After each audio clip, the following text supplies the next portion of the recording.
Kendime yine mütevazı, çok böyle sade, ondan sonracıma birbiriyle alakası olmayan bir sofra kurdum. Açtım, bakın Kemal Paşam, yumurtam, zeytinim, acukam, krem peynirim, sabah kahvaltılık yağım, şekerim.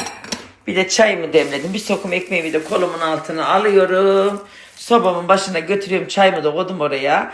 Bir sokum ekmeğimle şunları yiyip kalktım. Allah sen bilirsin diyeceğim. Aklıma şey geldi. Bir tane video var ya.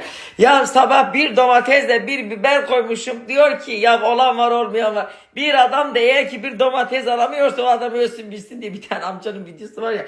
Her bu yer sinisini kurduğumda o adam aklıma geliyor.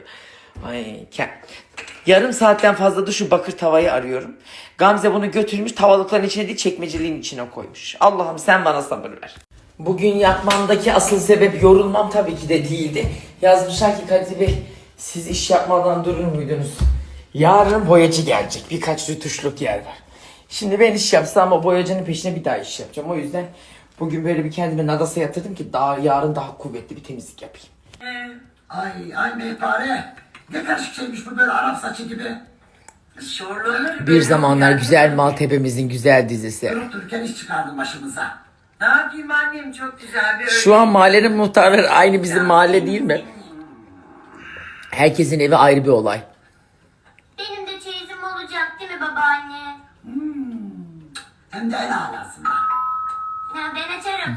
Hakkım gelmişti. Bana bak kim o demeden açma. Merhaba. Hala hakkım geldi. Allah yaşasın. Dur kız Allah cezanı vermesin dur. İyi de tamam da daha listedekilere konuşmayacağız da akşama kadar birbirimizin ağzının içine mi bakacağız? Onu konuşma, bunu konuşma, dedikodu yapma. Niye geldik biz? Hele bakayım tavanlarınızın boyası nereye, mobilyayı nereden aldınız? İki lafın belini kıralım diye toplanıyoruz herhalde. Avalever milletin birbirinin yüzüne mi bakacağız? Öyle bir liste yapmışlar ki tıp de oyna daha iyi. Bu ancak Ramazan'da falan olur oruçluyken falan. O da mukabeleye gidiyor zaten, kimse ağzını açmıyor.